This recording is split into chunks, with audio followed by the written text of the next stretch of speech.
but I literally wrote, holy shit hard.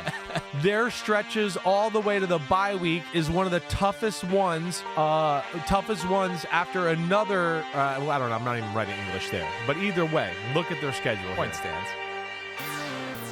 Oh, yo, what's up? It's Chris Simms. It's Chris Simms Unbuttoned, and where can you learn how to mess up the English language better than right here on Chris Simms Unbuttoned?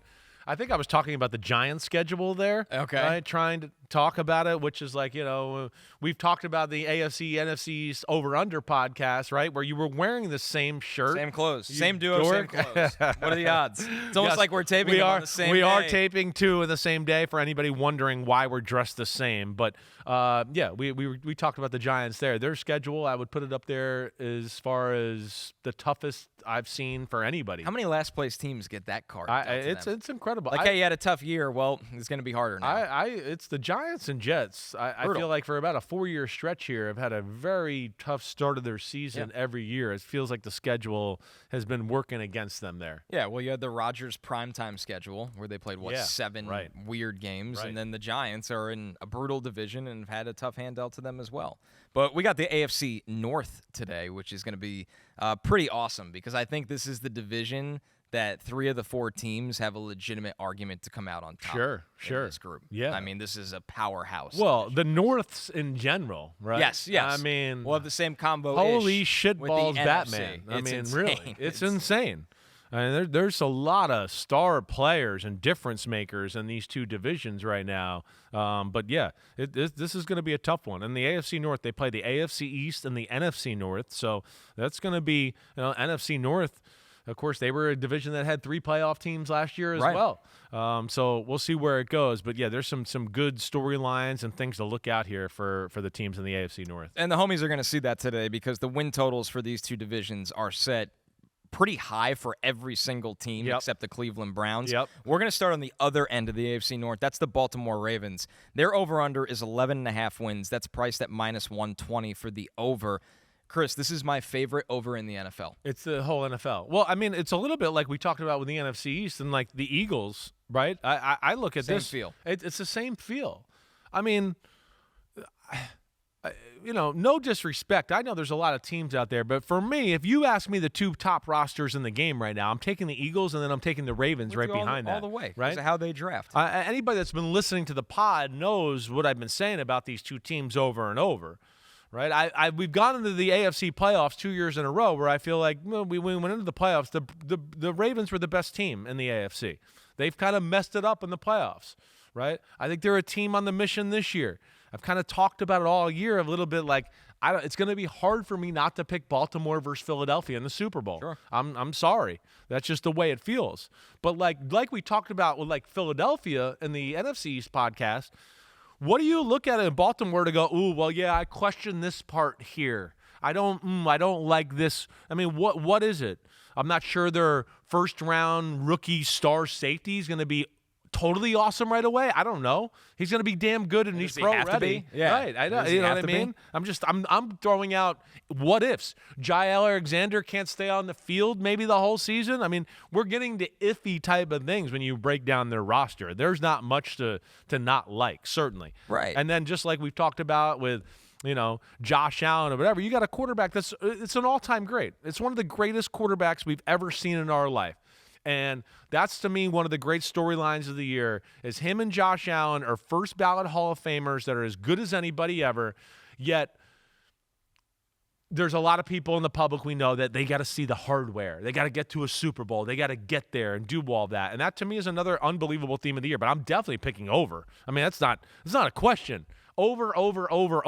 I'm with you all the way here when it comes to the Baltimore Ravens. They are only underdogs in 2 games this year, at Buffalo week 1, at Kansas City week 4. And I'll say this with Baltimore, that pass rush is going to be way better this year. I know there are people there that can't believe what they have in Mike Green from the draft and all the players they have in front of him right now. Yes. This team is just insanely loaded, talented. No matter what you think of them in the playoffs, that doesn't correlate to this. This is an over 11.5 for the Ravens. I think they win this division. That's not to say it'll be easy, Chris, because the Bengals are set at 9.5 wins for their over-under after a 9-win season. They are favored in 10 of their games going into this year. Listen, with Baltimore, here's one other thing. Maybe DeAndre Hopkins, the third receiver, you could question that, right? Maybe that's one thing on the roster, just the third receiver thing. But, all right, so now you take it to Cincinnati and what you're talking about here. Cincinnati's it's a tough one, I think, in a lot of ways here. All right, and I know how awesome the offense is. I get it. I love Joe Burrow. I mean, again, another all-time great, right? He's been to a Super Bowl. He hasn't won it yet. The team was any better last year. He's the MVP of football. I mean, there's no doubt about that. But I think the thing I look at here, and the thing where, at least let's just talk about this, is, their defense scares the shit out of me. It should. I mean, how could it not? It didn't really look good when it got out in the field against Washington. No. I mean, Washington's first 4 runs, nobody touched them until they were 20 and 30 yards down the field. And that's just scary. There is something to that. I know it's the preseason, but yet it's your starters, and it was a look that I just went, ooh, I don't like that. Now, can the offense carry this team week in, week out, and just undoubtedly get there like that? I don't know if I feel that way. I'm going the under. I'm going to go the under. I'm going to go to 9. Again, it's 9. 9 wins, 8 losses. Do they get in the playoffs? I don't know. Yeah. But, just, again, I think between the personnel on the defensive side of the ball, a new defensive coordinator there, right? No Trey Hendrickson right now. Going to depend on a, rookie DN right away, a rookie middle linebacker, and we're trying to figure out the defensive secondary on the fly for a guy who we know likes to play man-to-man and be aggressive and get in your face, and that's the thing that Cincinnati didn't do the last years. They don't play man-to-man. That's not what Lou Anarumo does. So does that personnel fit this Al Golden defense? I guess that's my questions, and that's why I'm going to go under with the Cincinnati Bengals. I just think it's so hard to consistently be one of the top dogs in this league when you can't stop the run. And maybe the Bengals do stop the run this year. There's been nothing that we've seen that should convince us that's magically going to happen week in and week out, especially in this division. Nor is there a player there to make you think that they just can lock it down that way. I don't see that either. So, yeah, there's questions for sure. You need a massive jump from a Chris Jenkins Jr. Yes. That's for that to kind of change. That's what you have to look at. I'm with you. I go under. I still think the Bengals, they're just so talented on offense that they probably are a 9-win team, but 9.5 is a really, really big number.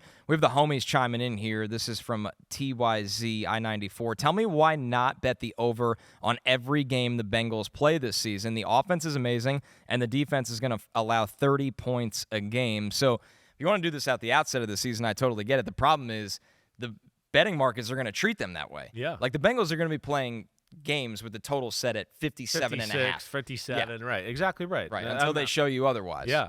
Listen, I understand the thought there. I do, and they are. I think they're on a mission. I think Joe Burrow knows that they got to be awesome.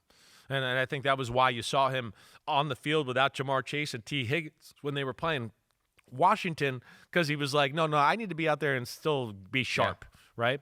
And I look at their offense and go, yeah, I think it's got a chance to be extremely explosive. 30 points a game type of offense, definitely. Chase Brown at running back, I like that. Of course, the receivers there. Burrow, I think, realizes they got to carry the football team. But still, that's a lot. And I think what I get on top of that, too, is they got a chance to go 2-0 out of the gates. They definitely do. They know they got to start off better. Right, but will they? We'll see too. Again, we're two that we think week 2 Jacksonville, they're going to be better, right? Without a doubt. Right. Minnesota, Denver, Detroit, Green Bay, Pittsburgh, the Jets, the Bears. All right, maybe the Bears, but let me just say that again: Minnesota, Denver, Detroit, the Packers, the Steelers, the Jets. I looked at that. This is why I went under. Because I just went, I can't sit here and go, oh, they're going to score 30 points a game against those defenses. That's some of the better defenses in football. And they play some legit defenses this year, and I think that's what I think ultimately led me to the barely under with the 9 wins. Back to our guy's point, the total for Bengals at Browns week 1 is 46.5.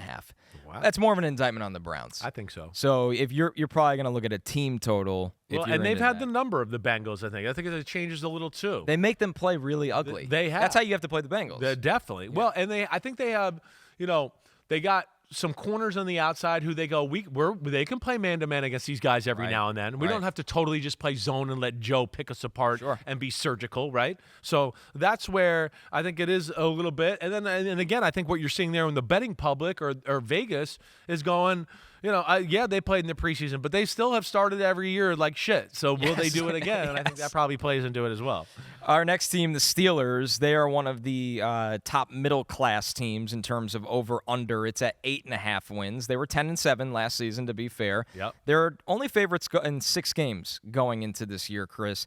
But a much different-looking Steelers team this year with the old guy back there and Aaron Rodgers, who, as you've said before, we haven't really seen him play for the Steelers yet. He got there late, didn't play preseason. So this is one there, it's kind of hard to know what to expect. I know. I hate the decision. I hate it. Like, I would play. Right. Why would you want to go into MetLife and deal with all that craziness? There's going to be a lot of drama. Right. Yeah. And just why not just get at least a few snaps under your belt just so you can kind of get that, initial nervousness, jittery, right? Just the jitteriness. I know that's not a word. Just off a little bit. Get hit a few times so you feel good and you're not worried about that. I think I said on here last week, one of the problems with Rodgers in the last few years has been he's jittery. That's what everybody would tell you. Anybody that's either played with him or plays against him goes, damn, he doesn't want to hold the ball in the pocket very much. No. He doesn't. That's why, we got excited a little at the end of the year last year because there was like, okay, shit, Rodgers is hanging in there and throwing the ball down Jacksonville the field game, yeah. Right. He had some moments to where he can still throw it. And I'm just hoping he'll uncork it. I'm going to take the over here. Okay. I am. I'm going to have faith in their defense, the faith in the desperation overall of the organization that, the playoffs, win a game, the desperation of Rodgers, and the fact that this could be his last year and he's not trying to go out like some chump. I still think the defense is going to be damn good. I do. And then offensively, I think I think there's some real potential here. I think there's 2 things. One, I look at the O-line and go, ooh, the O-line I think could be better than people realize. Rodgers and DK Metcalf, and then I just question who's going to be this second receiver on this offense. I think it's going to be Jonnu Smith. It may be, right? Which is, I know sounds crazy to say. Roman Wilson's getting out there. Sure. Can he carve out a piece for That'd him? be big for them. But I think you're right. I think Jonnu Smith and Freiermuth are probably going to be option 2 and 2A behind DK Metcalf, at least early start of the season, right? But can they run the ball? That's going to be a big part of the whole thing with Pittsburgh. Can they run the ball so Rodgers doesn't have to throw the ball 41 times a game? Because if Rodgers has to throw the ball 37, 35, 40 times a game, I don't think that's a good thing.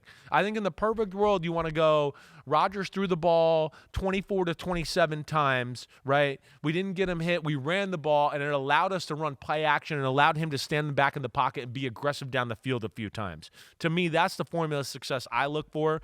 And then on the defense, hey, there's some dudes. There definitely is. Even though I didn't love the way they looked the other night against the Carolina Panthers. Yeah, I saw that in the notes from you. You just expect them, as you said, to be more physically dominant. I just didn't like the way it looked, right?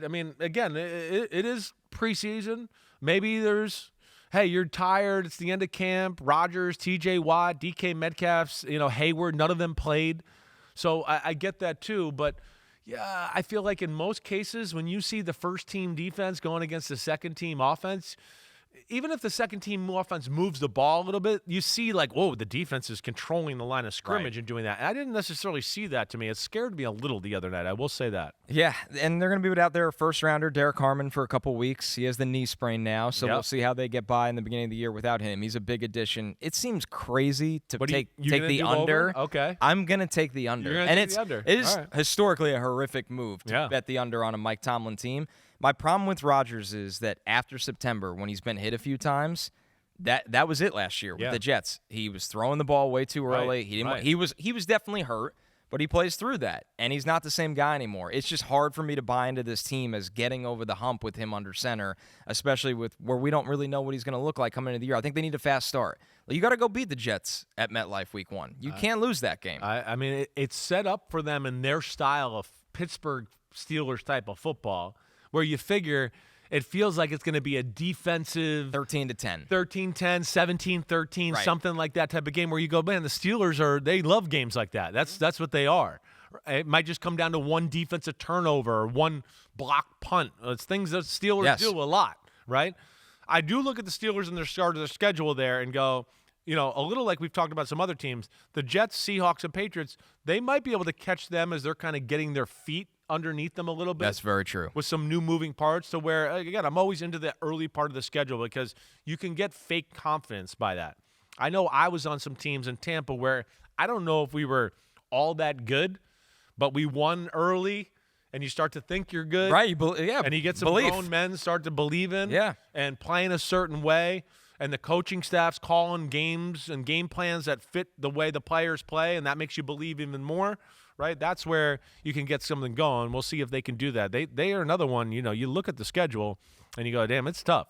I mean, the AFC North, their schedule is tough this year between the AFC East and the NFC North. You know what I think can ironically get them to 9 wins? I think the Ravens could be sitting everybody the last week of the season. Could be.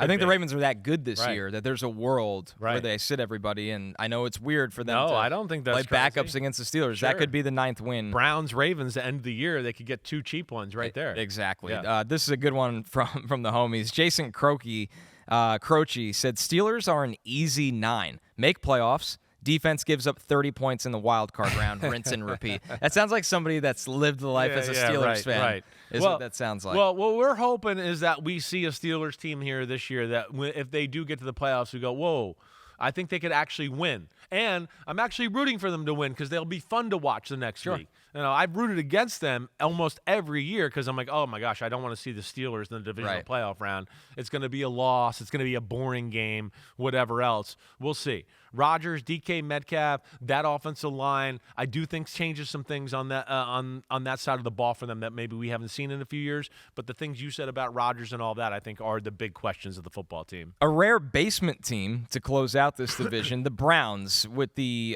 tied for the lowest over-under in football at just 4.5 wins. The over is -145, so the public does believe the Browns can get to 5 wins. 3-14 last season. They're only favored in 1 game going into the year. That's the Titans in Week 14, which, by the way, I do not think is an easy game at all, Chris. This team could genuinely start 3 different quarterbacks throughout the season, which can also make them really, really difficult to project. But a lot of talent on defense that you pointed out before. The defense is still going to be a pain in the butt, right? Yeah. I mean, they're going to get in your face, and they're going to blitz, and they're going to play man-to-man, and they're going to be a handful there. I mean, with that guy rushing the passer, Myles Garrett, and the corners they got, on the outside, you go, that's going to be tough sledding, certainly. Carson Schlesinger showing up, balling out. That's awesome to see, right? But I think I'm going to go under here. Yeah. I'm going to go under. I am. I mean, I certainly I look at it and go, okay, running back, all right. I mean, we'll see where that goes. We don't know what's going to happen with Quinshon Judkins. Right. When will he be ready? O-line's aging and getting older. It felt like it fell off a cliff last year. That's what I mean. Yeah. Receivers, Jerry Jeudy was really good last year. Right. But again, I don't think I'm not ready to call him like a game breaker, game plan destroyer. We got to change everything we do just because of him. He's damn good, don't get me wrong. But is he like a superstar one? No, not at all. That's not who he is. Right. So, there's things over there. And then you talk about the quarterback. Yeah, and then there's issues there. Yeah, Joe Flacco's the starter. I like that. Okay, cool. But Joe Flacco also, as we've said, he can make a lot of big plays. He can turn the ball over. He can hold the ball in the pocket, strip sack, fumble. He can make some really crazy decisions throwing the football that you're not used to seeing a guy with 15 plus years of experience make. So there's a lot of things there. I'm definitely going to go under between the schedule, all the shit going on at quarterback, the circus that's going on there, everything. Yeah, I'm not going to believe in Cleveland here. I'm going under as well. I just couldn't find the 5 wins. I went on the schedule and just tried to find the 5. Though there's a couple games where the spread will be close as you take a look here. We talked about how they're favored right now against the Tennessee. The spread will be close with the Jets and maybe the Raiders, but look at this schedule. It's because the product if you said they started 0-8, I would go. I could see that. So that creates a bad trickle effect if you're betting the over. Is that they're going to give the young guys a look? Yeah. And I don't think they're going to be great in this offense. Those young guys. No. They might actually be worse than what they have in Flacco. So then they're worse. So how do you get to 5 wins? I don't know. I don't know either. I don't know. I hear you. The defense is going to have to create turnovers. Going to have to do stuff like that. Hey, let's get at the quarterback situation. I have to just ask you. Yeah. Do you have any broad Shedeur Sanders thoughts at this point? Well, I mean, listen, there wasn't a great week for. No, there was not. He did some good things in preseason game number 1. Yes. Had the oblique, all of that, right? But I'm interested to see who they're going to make the number 2 quarterback, because it's Dylan Gabriel or Kenny Pickett. I know that. It's one of those two. Right. Does Kenny Pickett get traded? There's still an aspect of me that thinks maybe that could happen. Teams like the Raiders, the Lions, the Cowboys, I think they all need backups. So I think about that. But I will be interested. They like Dylan Gabriel. He's outperformed Shedeur Sanders. That's where I'd like everybody just to be quiet a little bit. It's not a setup. The head coach and the GM aren't trying to screw themselves over by playing the lesser guy for some weird reason. I don't know what anybody's thinking about. They like Dylan Gabriel. Yeah. He's impressed them from day 1. And every time he's played, you've seen, damn, he's pretty good. I know he made the 2 mistakes in the Philadelphia game, but other than those 2 plays, you go, wow. I mean, good decision maker, quick release, stronger arm than Shedeur, better athlete than Shedeur, right? Kept the team out of bad situations. What we saw the other day was why Shedeur fell a little bit, along with being Shedeur Sanders and people not wanting to deal with the circus of all that comes with it. But these are the things people talked about. You go back and watch that. Turned down some completions for looking for bigger things. Held the ball. Took negative. Didn't throw it away. Took bad sacks, right? Those are the things that scared people, let alone, he lost some reps. Lost some reps there as far as when he hurt his oblique injury. And there's other areas I know they'd like to see him improve in as well. So, Shedeur, it's all on the up and up. He's got to just keep fighting the good fight. And he'll get his chance at some point. And with this team, I think he'll get his chance probably at some point during the year. Just stay ready. But I am sick of hearing about, there's a deep state lie that they're working behind the scenes. The whole NFL. Yeah, the NFL, who can't keep a secret from anybody, but there was a conspiracy to tell everybody not to draft Shedeur Sanders. Are you kidding me? Are you kidding me? Come on. So, but this is what happens when you draft them, and this is why a lot of teams didn't want to deal with that or deal with this in general. But they made their bet, and now they're going to have to deal with some of these questions. I think, above it all, it's incredibly disrespectful to Kevin Stefanski. Totally. I mean, a 2-time Coach of the Year that has, not been always dealt the best hand with that roster at times. You can tell he's been annoyed by this. Right, it's very obvious. He's very, straight and to the point with these questions. And here's another point to make. Yeah, they, after the way he played the other day, which was not good, that's not going to make an offensive coordinator feel or a head coach go, I think we could depend on him in regular season game number 2 against the Ravens, right? Are you kidding me? Absolutely not. So there's that aspect. And damn it, I forgot the point I was about to make there off of, oh, man. I don't know what the hell I was about to say. It'll come back during the NFC North. Of course it will. It's going to come back at the worst time possible. But what were we saying there? What did you say to me right there before we were Kevin Stefanski, disrespectful to him. I feel like, they took Dylan Gabriel in the 3rd round. Here we go. You got it. You got me back. I'm just going back to all the thoughts I've spit out. You did it. Okay. People, he didn't play the 2-minute drive at the end of the game. No shit, Sherlock. They weren't going to let him play, so all the mouth breathers then could be like, look, in preseason game 3 against the 7th stringers, he led him for a touchdown. He should start. In fact, we should bench Mahomes and trade him there. And are you kidding me? So he knew they took him out of the game. They were going to be like, wait, he didn't do good, but now if he has a decent drive, that's all we're going to talk about after the game. Right. And Shedeur brought them back to win the game, right? He didn't. That was the last thing they want right now. Is Flacco the starter. If Pickett's not totally healthy, it's Dylan Gabriel. And like we said, the other stuff, Shedeur will be there. They're going to keep 4 unless they trade Kenny Pickett. That can be the only thing that happens there. We're going to take our first break. When we're back, we got the loaded NFC North win totals right after this.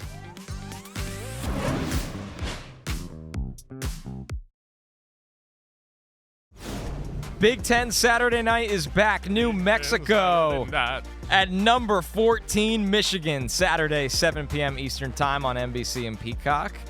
Unbuttoned, well represented.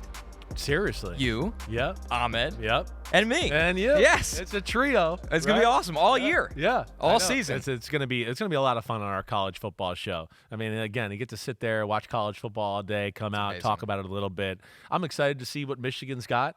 Right? So many eyes on this. Right? Like the Bryce Underwood kid, let's quarterback. see what this offense looks like this year after last year. Which is ugly to watch. It was tough. It was a tough watch. Might have been like your Justin Fields Jets offense. Literally, I had a Michigan fan say that to me, who's also a Jet fan. He's like, I'm going to be reliving my Michigan season from last year. I'm I'm excited to see what this kid's all about. A lot of hype. You know, he committed verbally to LSU with Brian Kelly at one point, and then it was changed it. Michigan came in with a big, big offer, and keep him. I believe he's local as well, local-ish. Right. So, I mean, was he the number one player in the country? He was the number one quarterback. He was number one quarterback. One of the top players, number one quarterback. Yeah. So a lot of hype and expectations. Can't wait to see that game on NBC, and we'll be part of all the coverage. Back to our win totals here.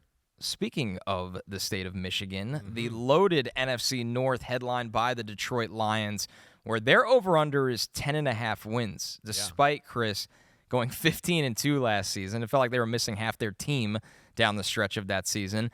The over is plus 110, so despite it being 10.5 wins, the public doesn't even believe in them going over that. Wow. This is the team that has the biggest regression projection, I think, in the NFL. They're underdogs in 5 of their games.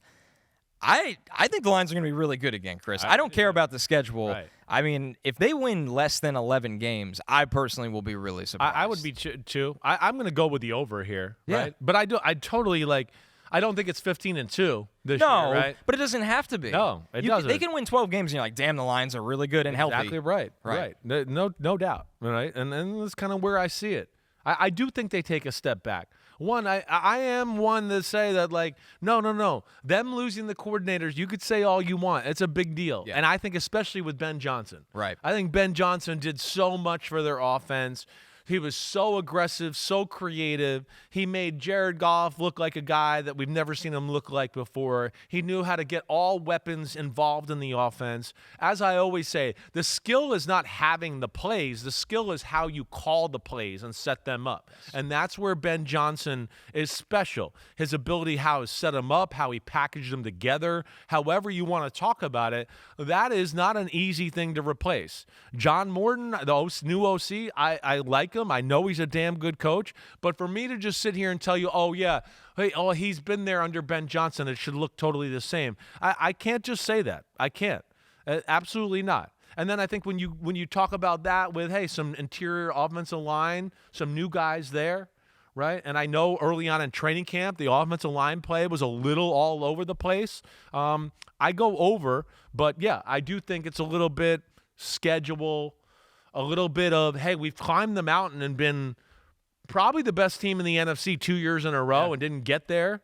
And you have a little bit of an exhaustion or a letdown that way. But I'm with you and still thinking that they're one of the best teams in the NFC. I just don't see 15-2, 14-3 in this year. Yeah, I love this roster. They have continuity specifically with the roster. But the staff thing is a big deal because I think it's even bigger than Ben Johnson and Aaron Glenn. Those guys brought people with them. Yeah. So Tanner Engstrand, who's your pass game coordinator, he's the play caller for the Jets. Right. Their run game coordinator / defensive line coach, Terrell Williams. It goes deeper than you think. He's with the Patriots now. And all these assistants ended up, with the Bears or with the Jets. So the Lions, they're going to have to overcome a lot of change on the coaching staff. But I have a lot of confidence in Jared Goff getting that offense rolling with all that talent. So I'm going to take the over for the Lions. I think they get to the 11-win mark. We have a question here, or at least a thought.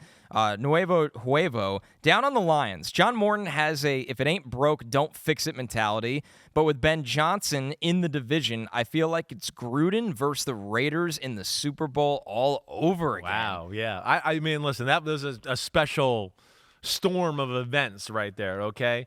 The Raiders, I don't know, they must have been smoking peyote that week because I don't know what they were thinking by keeping all their language and all their checks exactly the same when they were playing the guy who gave them all their language and all their checks, right? Like that to me was one of the under the radar craziest Super Bowl blunders ever. That's absolutely insane. I got there the next year, right? I was drafted by the Bucs. Yeah. I mean, to watch that and see the stories and watch Gruden run scout team, because they'd put that on film every now and then, and him calling the plays and hearing the Bucs in the Super Bowl going, oh my gosh, we knew what play was coming. Right. We heard him call this or say this, and we knew. That's it right? happened. That's insane. That's totally right? insane. It's insane. It really is. All right, so I don't know if it's quite to that extent, but I just wanted to take you down a little memory lane there. But I hear what Nuevo Huevo is talking about there.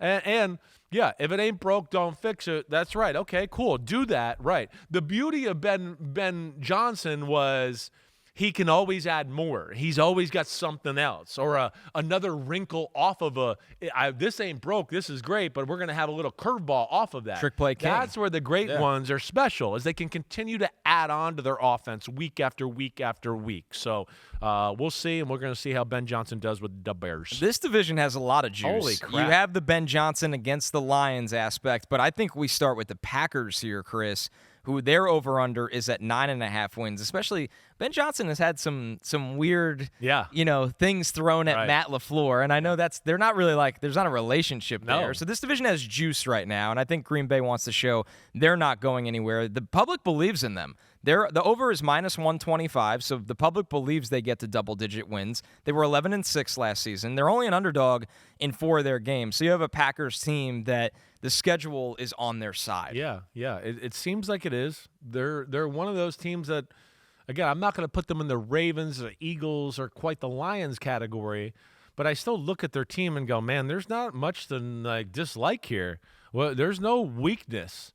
The weakness of their team last year was that Jordan Love never played his best football and never really recovered after that early season injury, and just kind of battling through that, not being able to practice, getting injured again, all of that. If he plays somewhat good, which is what I'm a little scared of here, that the fact that he's missing time again, but I do think they're making an emphasis on keeping him sharp, 7-on-7, at least doing stuff like that, I'm going to go over. I like their team too much. I really do. And I'll throw this out there. They're definitely one of the teams out there in the NFL and people in the NFL world that have a trade package in place for Micah Parsons right now. There's been a little smoke around that. There's definitely. That would be insane. That is definitely one of the teams that if the Cowboys decide to start talking to teams a little bit, the Packers are definitely where the NFL brain trust think that they could be a team to make a play here. I have no idea details of what they would do, what they would trade, whatever, but just something to throw out there. But, yes, as a whole, right, you look at them, their defense has got everything other than maybe that just disruptor and this guy can make a play in a big moment guy. Everything's good. Is there anything super elite like or Mike great? Parsons? Right, exactly. That's exactly what it's missing. Exactly. And to me, every great defense needs that kind of guy. You got to have that, right? Whether it's the Chiefs and Chris Jones in this prime or Nick Bosa with the 49ers, right. You got to have a guy that can go above and beyond the scheme and in a big situation make the big play for the team. That's the thing I argue about Buffalo all the time. I mean, when's the last time we went into a close game and we walked away and went, the defense made a play?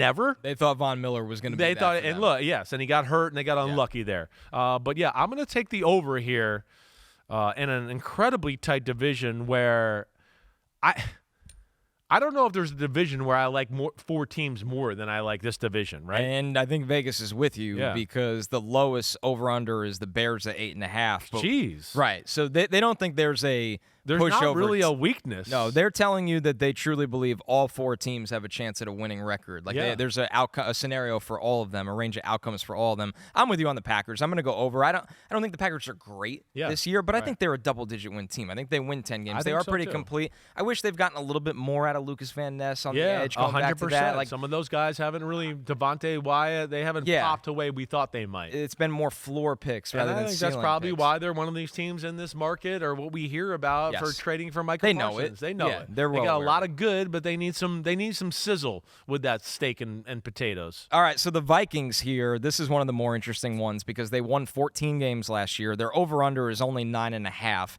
and the public actually slightly likes the under at -125. That's because of the change at quarterback with J.J. McCarthy, Chris, and it's always difficult to project a guy that's going into his first year as a starter, taking over a team that's well coached, really talented, but can he carry that torch? This is one where I'm a little bit we're doing this today. I feel like I want to pick the over with every one of these freaking teams. Somebody's got to go on. But I feel like at the same time, I'm like, will that match up when we're all done with this exercise and we've done all divisions? Everyone won 9 games. Everyone went over, right? And I do think that within our theme of what we talked about in the AFC East, NFC East topic, I think we're going to have a year here where there's a robust middle class. Yes. We might have a ton of teams at 9 and 8 wins and 10 wins right there. And it comes to tiebreakers. I don't know. The more we get closer to the season, the more I feel like that. Where it might be a year where there's just really only 1 or 2 or 3 teams that stand above the rest with their record and everybody else is jumbled together. So I'm going to go over here. Wow. I am. I'm just too much a believer in everything they do. I like Kevin O'Connell. I think he's the man on the offensive side of the ball. They improved their offense, in my opinion, on the offensive line. I think Jordan Mason in the running game that helps a lot. Is going to be a different factor for this team. I think they're going to make an emphasis on running the ball. You listen to their preseason games and watch it, you get the sense that that's one of the themes of training camp. We're going to run the ball better. We can't just drop back and look for Justin Jefferson and Jordan Addison all the time. And they have to do that with J.J. McCarthy in year would think one. so. It's not fair to Right. McCarthy to have him drop back 45 times and just pepper the ball around the field. They're dealing with some injury at wide receiver after Jefferson as well, so Hawkinson's going to have a really big year as well. I'm going to go under here. You're going to go under, okay. It's because they can win 9 games with J.J. McCarthy year one. You're like, damn, the Vikings are still pretty good. Yeah. I just think there has to be growing pains at some point with him. Yeah. Where it's the things they want to do on offense this week, well, we can't ask him to do that yet, and they're stopping the run. And so I think the Vikings are going to be a really close I'm going to change mine, too. I'm going to go under 2. 10 games is a lot. That's a lot of I wins. want to keep it at 9. Yeah. And I'm sorry. I'm not trying to. This is kind of where I thought them. I don't know why I even said over. I think I'm 9 and 8. I think I'm comfortable I think with that, you forgot that I think you forgot the over-under's 9.5. I'm going to join. Yeah. I'm going to join you in that one. There, you talk some sense into me. The running Ram said, "Let's get Connor a set of red pants." Okay, we'll work on that. I don't own any red pants, but NFC North had it easy last year, but this time around there'll be a battle among all 4 teams, with the Bears getting better. Vikings, Lions, Packers will all be good, but all stay in the 8-11 win total. I think that's what Chris and I are. Yep. Well, let's see. Let's go to the Bears then, our last team here.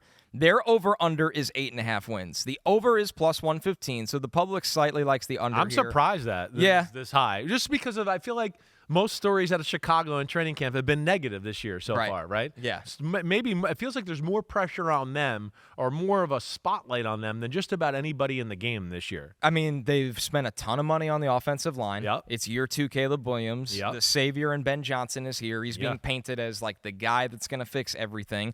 They were only 5-12 last season, so this is a really, really big jump right now, Chris. And I think with all the Ben Johnson talk, all the Caleb Williams talk, what probably matters the most for this number is what does the defense look like? I think that's the thing I question, right? I'm going to go under, but only barely under. Yeah.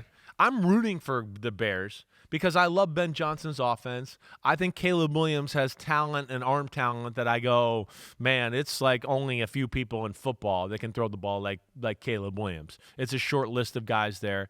I love the cast of characters on the offensive side of the ball, all that. The defense is what I question, for sure. Just watching it the other night, a little bit against the Chiefs. The Chiefs played their starters, right? It came away. That was definitely one of the things. I know it's the Chiefs and Mahomes, and man, their offensive line with Josh Simmons, like that was fun to watch and what they could be. But definitely, I think the defense and a little of a theme I feel like we've talked about here is there some guys that can make some plays and make a difference and disrupt things and the play up like we talk about, right? They're a team that I think has been in the market for that extra pass rusher for quite some time here. Right? I love Montez Sweat. We'll see where Grady Jarrett is, but I didn't love the look of it the other night is all I'm saying. That's, the Bills game I know was a little bit better, but the Bills weren't playing any starters either, right? So this one was like, okay, let's see it. I didn't love it. That's where I questioned them a little bit on that side, right? Can Odiengbo, can he pop and make a difference? They have a lot of good Austin Booker, like a developmental pass rusher. Right. Yeah. A lot of things I like, but I'm not sure if there's anything I love on that side of the ball. And that's going to be the big question mark to me. So, yeah, I'm going to go under just barely, though, because I think they're going to be a real pain in the ass. I'm with you on this one, and it feels like the Patriots all over again to me. The Bears won 5 games last year. Yeah. If the Bears win 8 games this year, that's a big deal to me and something you feel good about. It's just that the market is set so far because of the hype, the expectations. So I think the Bears are probably more of an 8-win team. Their over-under's 8.5, and obviously you're getting some value if you're bold enough to go over. Can they steal a game to start the year? They have to steal one game that they shouldn't win. Against Minnesota or Detroit to start it off to where you go, okay, that got them through. Then, okay, the Cowboys, the Raiders, hey, they're every bit as good as those teams. And then you got, after that, Commanders and Saints, which I know the Commanders are better, but I don't think like the roster is that much better to where it could be interesting. They could have a hot start. They could have a hot start. That's what I'm interested to see. Does Ben Johnson catch people by surprise with, maybe some new things he's doing, whatever else? The way Caleb Williams looked in preseason game 2 was awesome. The other night against the Chiefs, there was definitely a little sloppiness, okay? But that was a great experience for them, let me just say. They got a crash course in, like, the Chiefs were playing. Yes. All right? They were coming. They were like, hey, this is our last dress rehearsal. We're going to be ready for the Chargers in Brazil. And I think that it was a great just experience for the Bears to be like, whoa, this is Super Bowl caliber team intensity and craziness here. And they were sloppy. And they made some mistakes and jumped off sides and did stuff like that. I think it'll only serve them well week 1 against the Vikings. Right. You'd rather have that in August than you try it out there week 1 and you're like, oh, my God, we haven't seen the bullets flying Definitely, like this right. yet. Right. So we're going to take one last break. When we're back, we're talking about the most passing yards in the NFC North, courtesy of our friends at DraftKings, right after this.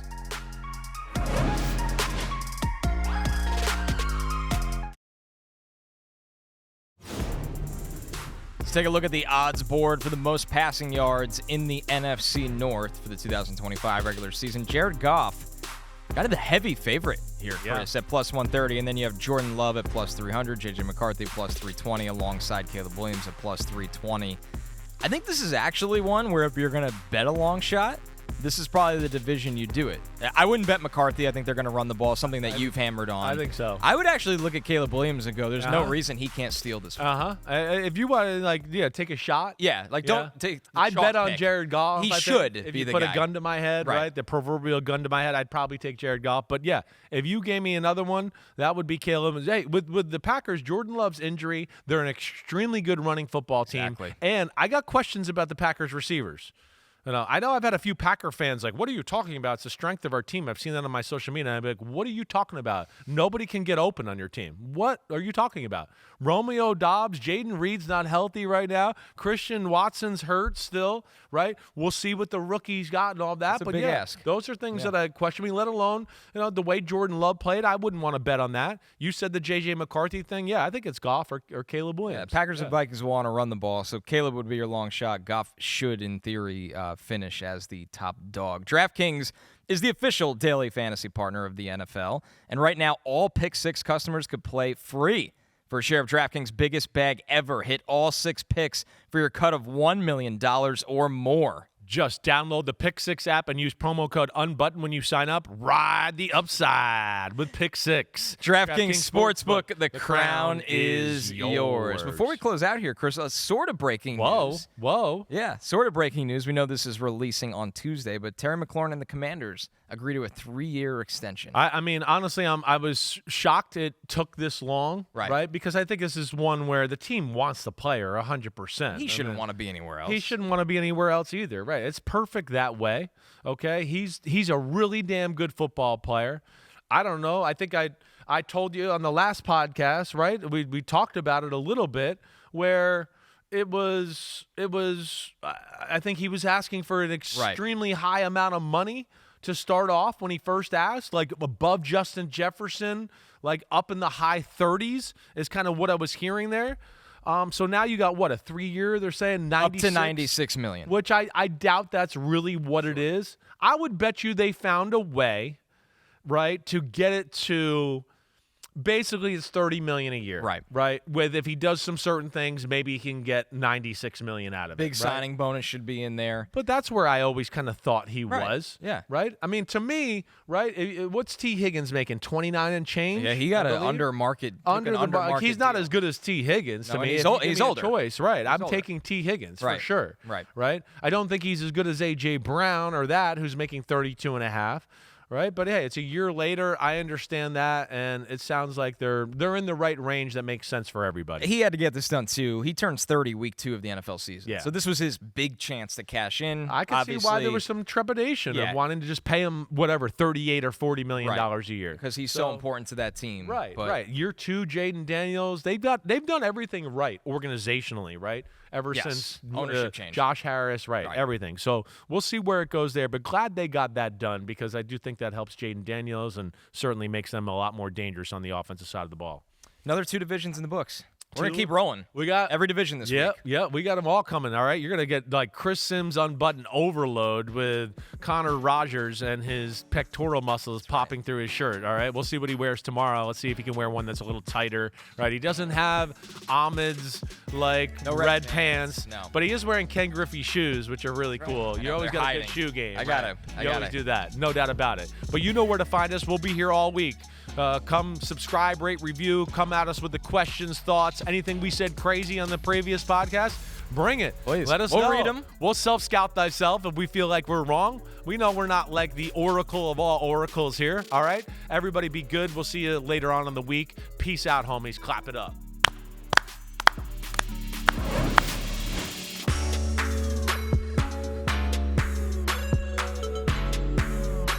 Yo, homies, what's up? Thanks for watching Chris Simms Unbuttoned. And just because the weather's warm doesn't mean football ain't still on our brains right here. We are still working, so smash that subscribe button. We got all the training camp news, preseason news, everything up until kickoff night. Thanks for watching. And again, remember to hit that subscribe button. Peace out, homies.